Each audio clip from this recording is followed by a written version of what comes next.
over time or over certain periods of time, it's easy for investors to get lazy and say, company, come to me and you can beg for my money. That is not the world we're in, and I don't see us going back for a very long time. Hello. Welcome to Term Sheet. I'm Allie Garfinkel, and this is the podcast where we talk about the weird and wonderful world of private capital, tech, and startups. This week, my guest is Meera Clark. She is a partner at Redpoint, and she is someone who I've known since my earliest days at Term Sheet, so I'm very excited to bring her to you. However, we first really have to talk about the news. Now, the biggest story of the last 2 weeks has been the software meltdown, where more than $1 trillion in market value have been effectively wiped out in the public markets. Companies like Adobe and Salesforce and Workday have been all caught up in AI fears and how it will affect the enterprise SaaS playbook. Now, why does all of this matter? The first is that enterprise SaaS, while it may not be the sexiest industry in the world, has long been viewed as reliable. High-margin businesses where if you followed the playbook more or less, you could make a lot of money and build a giant, sometimes generational business. But what's happening right now with the rise of AI agents is the fear that actually what you had believed was possible with enterprise SaaS actually is just no longer true. Over the last week, I've talked to maybe more than 10 VCs about this, not in any particular way, just in the sense of, hey, how's it going? How is the software meltdown making you feel? And the answer is, generally speaking, quite bad for a lot of them. I was talking to one who made the point that, this isn't as bad as it is going to get. However, the basic assumptions on which a Salesforce or a Workday have been built actually are in flux right now. So when it comes to the software meltdown heard around the world, the most important thing to remember is that this is the beginning and the aftershocks are still to come. Now on to our interview for this week. This week's guest is Meera Clark, a partner at Redpoint. But Meera and I have actually known each other for about 2 years. Meera and I first connected when she was a principal and I was just starting out at Term Sheet. She is somebody who I turn to when I'm looking for candor, and she's somebody who I really ask a lot of questions to when I'm trying to understand where tastes in consumer tech might be headed. Recorded at Brainstorm AI, here's Meera. Welcome to Brainstorm AI San Francisco. Welcome to the Term Sheet podcast. Meera Clark, hi. Hello. I cannot imagine a more fun way to start the week. Before you got here, my wonderful producer, Lydia, was showing me a billboard that said, "Welcome to AI country, population everyone." You're like, you're smiling. You're not surprised in the slightest. Surprises me actually zero, for better or for worse, but I think for better. I was going to say, okay, why for better? Not to be someone that pumps their own city, but San Francisco is so back and it feels so nice. I feel like we went through a lot of these weird years where, founders would come out to fundraise and you would hear about this hypey New York XYZ male or female, and it was we go to them because God forbid they actually get on a plane and come to us. And what we're seeing now is with any fundraise, whether the founder's based in Israel, London, New York, you name it, they're all kind of coming through Silicon Valley, and a lot of them are thinking about moving here. And that's, again, a pretty big shift, even relative to 24 months ago or maybe 12 months ago. And so, yeah, it kind of feels nice. Now, what's your take on the AI bubble? Could not be more excited about it. You're excited. The AI part, yes. The bubble part, maybe not. I mean, I think next year, 2026, based on when we're recording this today, is going to be an interesting one. And it's going to be kind of uncomfortable, but I think it's going to be healthy. I was going to say, what makes you think it is going to be healthy and what makes you think it's going to be uncomfortable? Because it sounds like those two things actually coexist. Yeah, I think if I could have a magic wand and make everyone one way, which is kind of boring in the world, but if I were going to do that, it would really be, can we all be truth seeking? And can we all get to ground zero on what reality is versus living kind of on our own planets? Right now, we have a lot of companies candidly living on their own planets. It's, let me tell you about my $50 million of pipeline and how that's different from your $60 million of pipeline. But everyone has everything, whether it's revenue growth, pipeline, pilot excitement, you name it.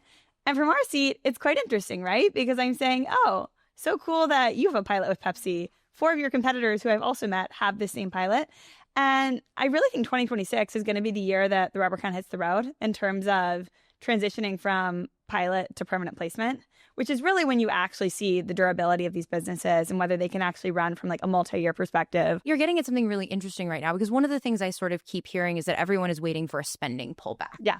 Right. And of course, Pepsi right now, and sorry, we're picking on Pepsi, but all of these giant companies are spending a ton of money on AI, doing all of these pilots. Eventually, they're not going to be doing 4 pilots. Yeah. Right? Yeah. I mean, how will we know when that rubber started to hit the road? How will you know? Yeah. I mean, I think there's 2 dynamics to consider, right? First and foremost is how much of demand is being pulled forward. We saw in 2025, every legal company was in market, every hospital system or health system was in market for the same solution, which means we're seeing these explosions of revenue for a lot of hypey hot, honestly, very good companies. The question is, do you still have 100% of the market in market buying in 26 and 27 and 28? Probably not. When these folks have first gone out to buy, I think there is a little bit of trepidation with not wanting to make the wrong decision. And so, yeah, they have kind of punted the decision part of that, which is, let me kind of get all the flavors on my plate. And then at the end, I will decide what I'm actually going to order. And so that's what I think we're really going to see next year is we will move from these 4 pilots, again, to the 1 permanent placement. And that's where you will kind of see, I think, probably a pretty meaningful separation of who's here to stay versus who will ultimately fade out. I think the fading out, honestly, not so bad for some of these founders. I think we're going to see a lot of really attractive acquisitions, acqui-hires, whether I'm buying your revenue, your tech, your employees. We're hearing from a lot of like the largest players in this ecosystem, let's say, the $50 billion, $100 billion private companies who can still remain nameless, but maybe with those taglines. Only $100 billion these days. But a lot of those are telling us that they want to lean hard on M&A. And that's something I think we're going to be watching a ton, particularly as, VCs, journalists, and particularly LPs are talking a lot about liquidity. What do you think the M&A landscape will look like in terms of acqui-hires, AI startups in 2026? Yeah. Again, I think all these folks want to lean in harder on that front. I think we've seen one of the benefits of the Trump administration, candidly, being a little bit softer regulatory environment when it comes to acquisitions. I think the belief right now is you've got 3 years to kind of push some things through before that potentially gets reset again. So you might as well go ham while the window's open. And so I think we will continue to see a lot there. The IPO market, it sounds like, really could be quite active next year. I know bankers have their different phases of business, which is busy, extra busy, and very, very, very extra busy. And, they seem to be moving up that spectrum. And so, yeah, I think a lot of investors are, anxious about picking the right winners next year, but also feeling a ton of excitement. When you sort of think about the role that the largest players Yes. play in this landscape, from the Googles to the OpenAIs, Yes. right? Where do you think that race is at? Who do you think's in the lead and kind of the main cohort in particular? Yeah, honestly, it's hard to say. The reason I say that is, we can all say, Google's most recent release is objectively quite impressive. It's hard to know what an OpenAI or what have you has kind of in the coffer or what's to come 1 month from now, 1 quarter from now. It feels like it's one of those races where people are continually jumping ahead. I think out of all of them, if I could be a shareholder in one, which I feel a little bit bad saying, Anthropic is the one right now, just relative to valuation, I'm super intrigued by. And I feel like a lot of the smartest founders, like smartest investors are just kind of watching with what are those folks doing? In part because they are zigging when everyone else is zagging. They're kind of making a name for themselves, whether it's on the trust and safety side or just some of the areas where they are excelling. I think they also, if you look at the employee bases of these companies, there's kind of the missionary mercenary trade-off that everyone always talks about. But while a lot of these companies are competing on money, I think Anthropic is really competing on purpose. And if you look back at the past 10 Well, and then you're playing a different game, Yes. right? If you are good at that game, it is the easiest game to win. That's really why. I think when you compete on purpose and you are so clear and authentic in your purpose, someone else can't come in and top you by 10%. Purpose is not something that you spin up overnight and go out and announce to the market. It's something that takes, months, if not years, to compound. And that's what they've been investing in from day one. I think we're seeing this kind of beyond the mega players, even at the, $1 billion, $10 billion valuation scale companies, some similarities of where talent is accruing to and where talent is really staying. And if you think that for all of these companies that, at least the skeptics among us say have minimal moat, their moat is really their people, if you think everything else is changing. And so, yeah, I think that's one of the reasons I'm so bullish on Anthropic is just the durability there. Well, and one of the things you said is relative to valuation, because Yes. there are some truly wild valuations in this marketplace. How do you think about valuation right now? What in a valuation makes you say, ooh, red flag?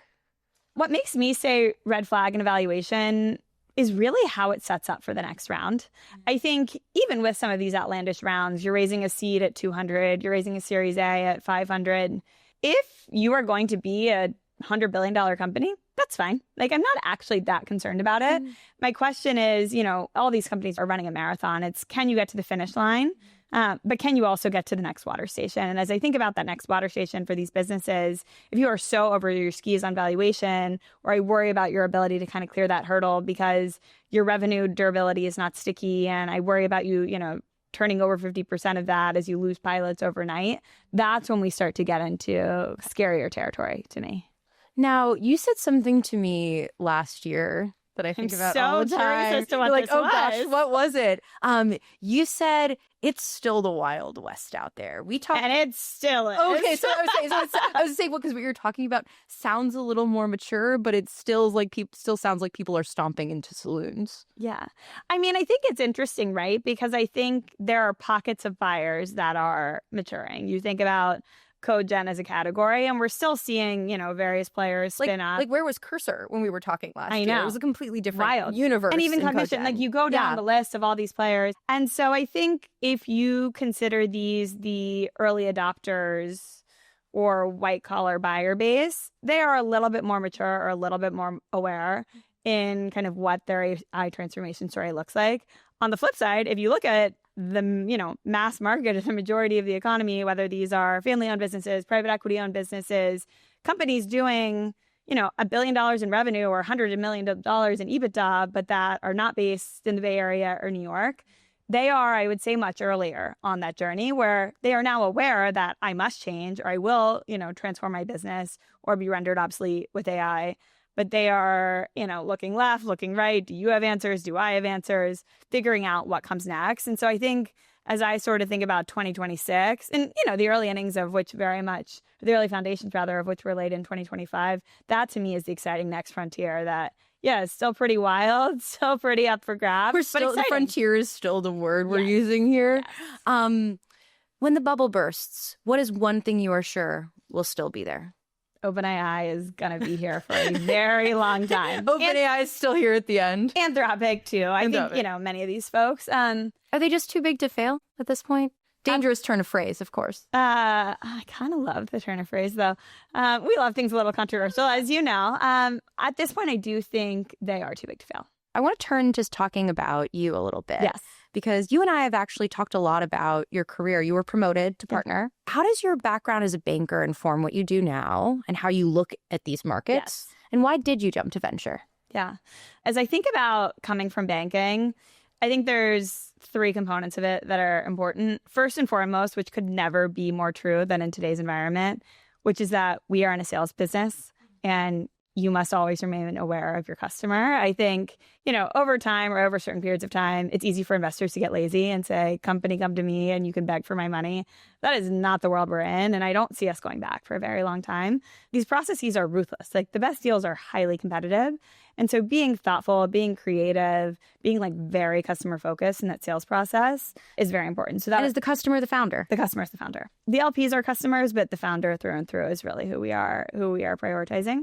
Number 2, which I think is in some ways equally as important, is this understanding of what greatness is. I think to the how do you value these companies, I can tell you it's certainly not revenue, because all the revenue looks amazing and it's up and to the right and gets bigger and bigger every year, and they're going 10 to 100 over the next 12 months, and that's just the story they all tell.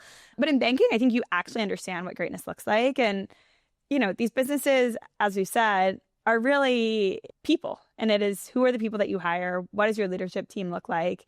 And how does that lay the foundation for the talent pool you're able to build over time? As you look at these companies that you are taking public, the people are pretty freaking impressive.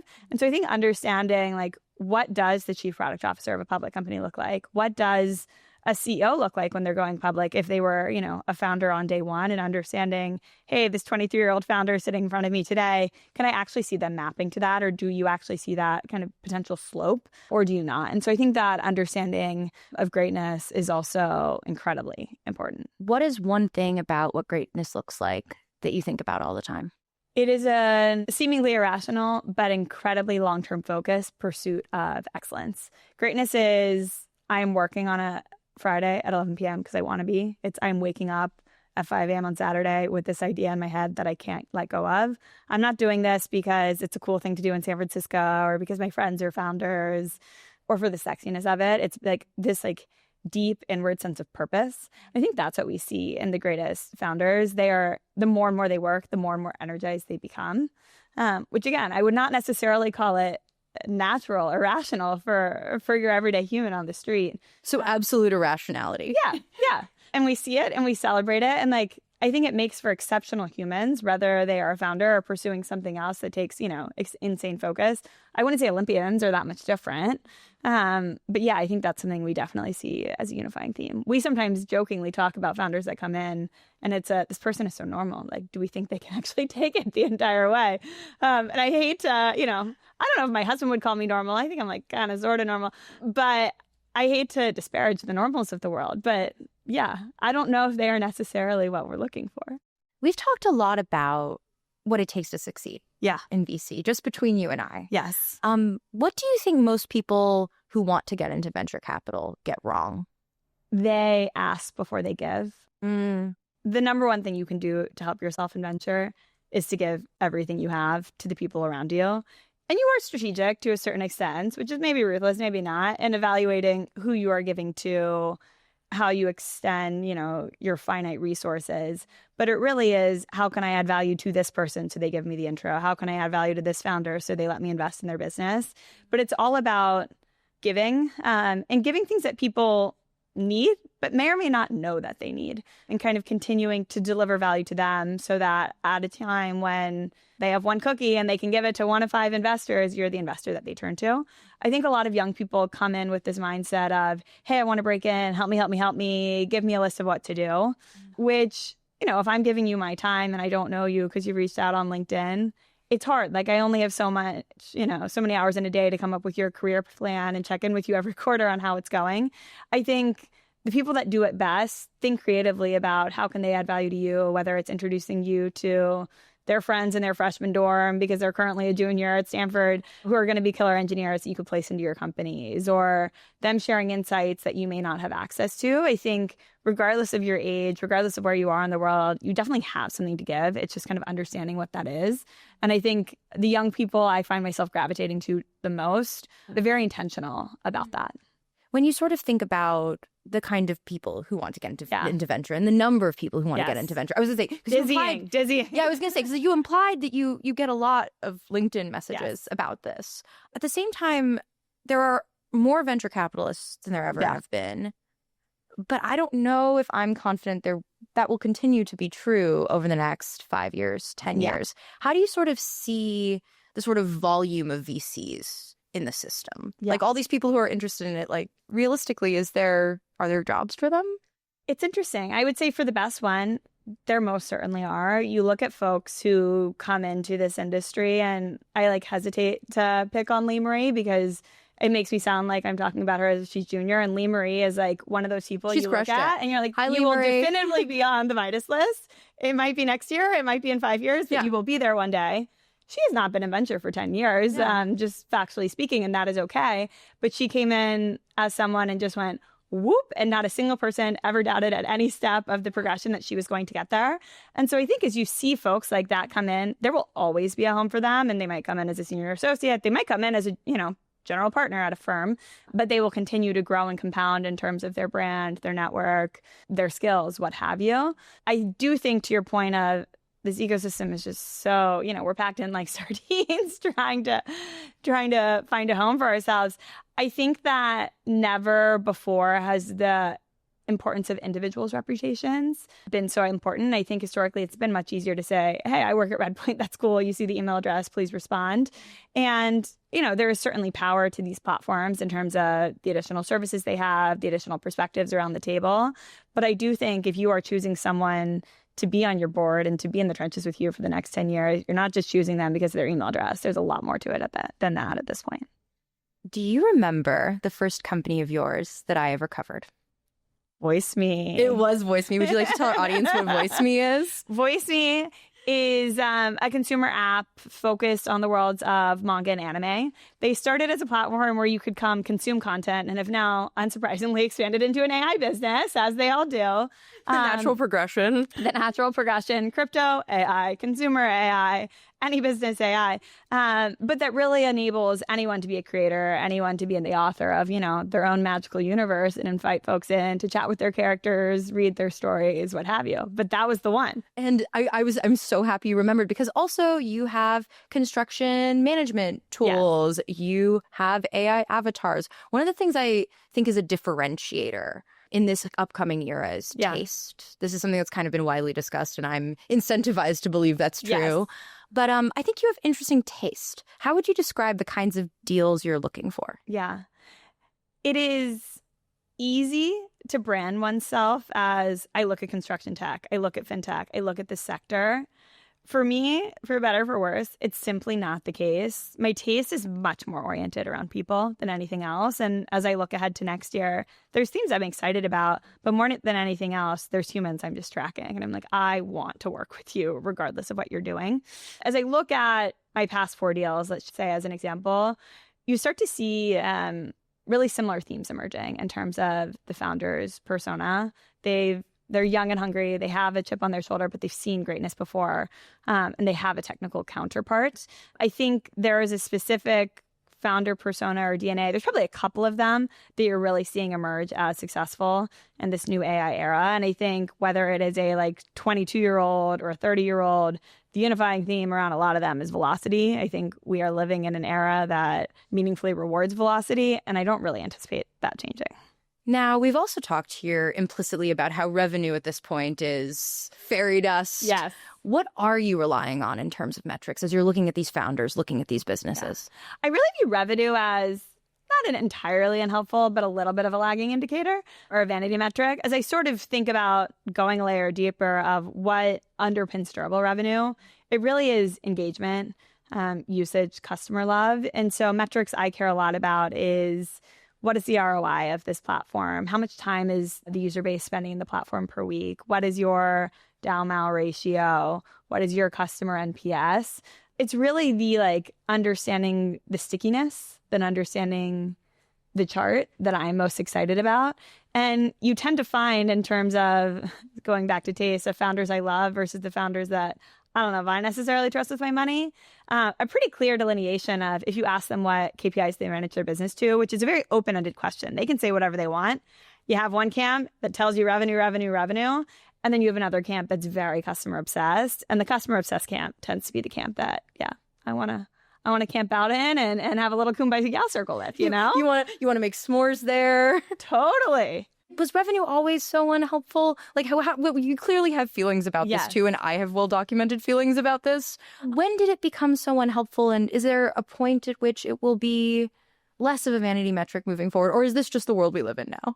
It definitely used to be helpful, which is annoying because it was really helpful. Yeah, it was helpful. It was really helpful during the Saas era. I think historically, if a business got to $10 million in revenue in a specific sector, the belief was, you're the market leader, you're kind of going to coast to 100, and you might be a good outcome, you might be a great outcome. You're probably here to stay, because getting to 10 was hard. These days, getting to 10, I don't want to, discredit what founders are doing, but it is at least a lot more prevalent, if not a lot easier, to get to 10 than it was in the past. And because it is more prevalent, hence it is less special and maybe less sticky. Yes.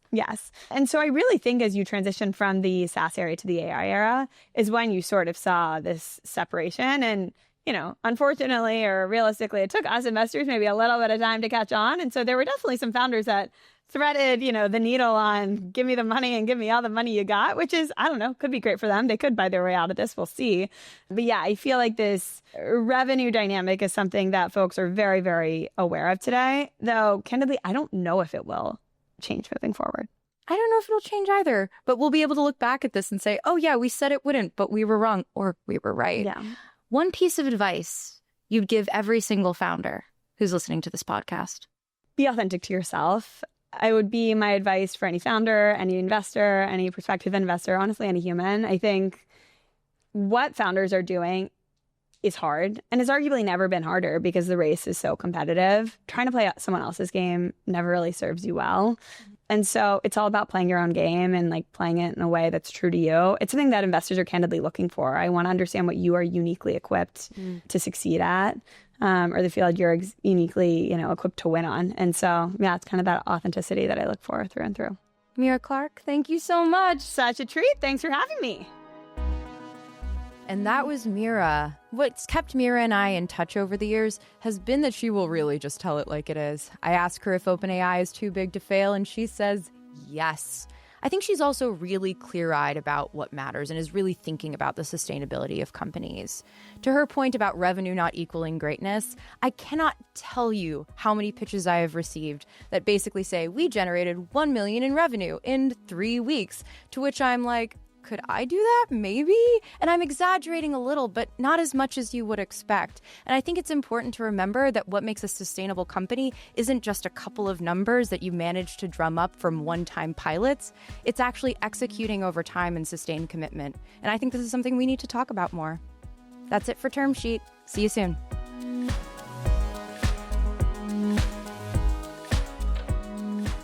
Term Sheet is a Fortune Magazine podcast. Our producers are Joyce Coe and Chase McCleary. Our production manager is Sam Freund. Our supervising producer is Shako Liu. Our executive producer is Lydia Randall. Fortune's head of video is Adam Bannicky.